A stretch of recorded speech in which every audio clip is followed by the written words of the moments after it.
You can't shut anybody up about an actual problem. Men feel compelled, obligated to generate a solution to the problems that their wives bring them. And it is the case, because women feel more negative emotion, that they are more likely to bring up problems. That's why 70% of divorces, by the way, are initiated by women. It's because they feel more negative emotion. So if the relationship is shaky, they're going to suffer for it more first. And they probably feel more negative emotion because they're more sensitive, because they have to take care of infants. And so, anyways, we can put that aside. Now, it might be that you should help your wife solve her problems.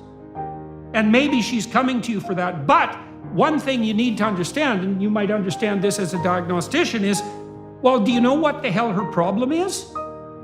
And the answer is, well, probably not, because she doesn't even know. So why does she want to sit down and tell you about her problems? And the answer is, because she wants to find out what her bloody problems are. And so you see this very often in therapy, and Carl Rogers made a lot of this. He said, if you just listen to people, they'll often solve most of their problems themselves. If you're listening to someone therapeutically, they're going to scattershot the problem.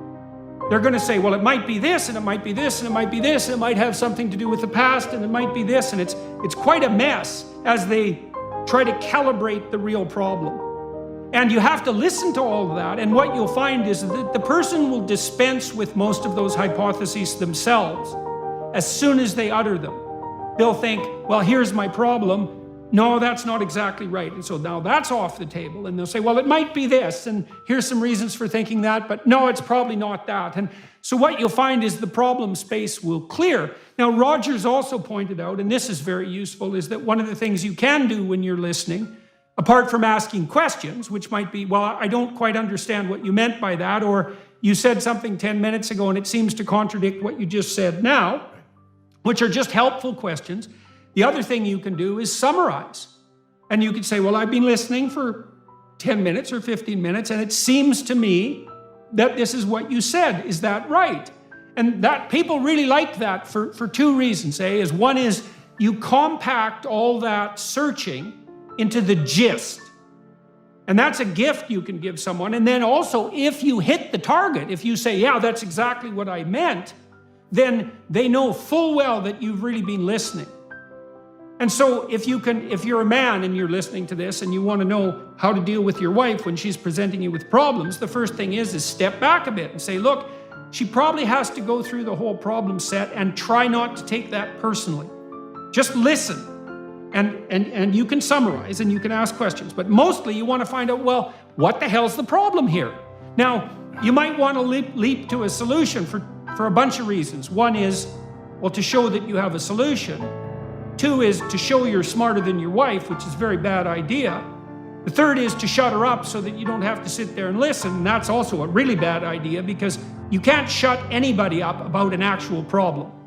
And so then you might say, well, what are they doing when they're thinking? And here's what they're doing is they're asking themselves questions and looking for a revelation. They're trying to sort through information so that they can determine the best pathway forward. And they're trying to update and develop their vision for their life.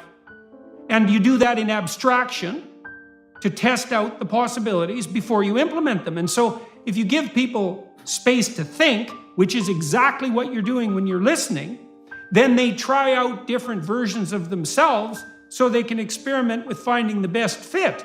And so there's nothing just about listening. It's, I think, apart from speaking accurately and carefully and truthfully, there isn't anything more difficult that you can do than to listen.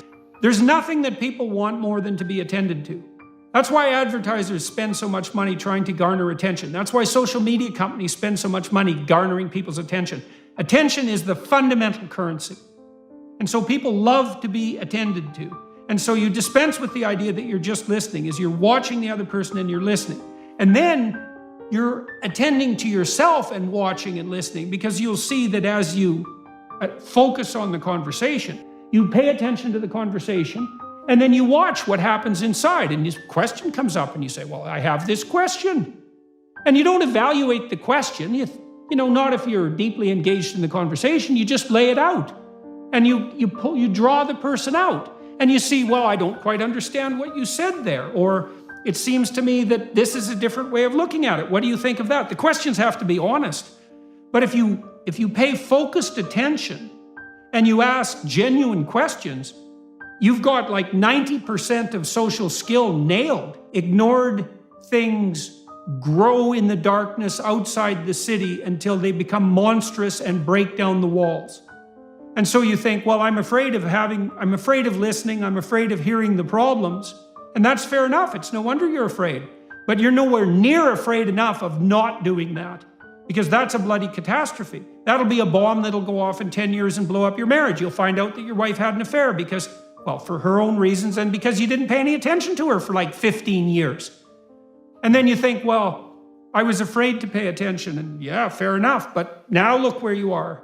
You're in hell. And that's just not an improvement.